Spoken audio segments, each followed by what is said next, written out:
ধরে করবো আমি মন্ত্রী কাকা এই পাগল বলছে আমি দলিলের সই করলে ভীষণ বিপদে পড়বো।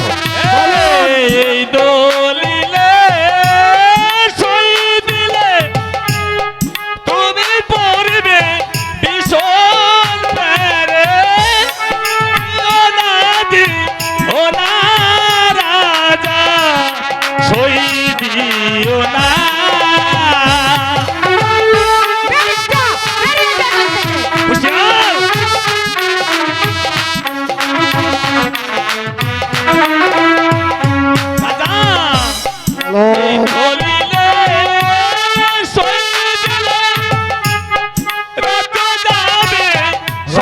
চলে যাবে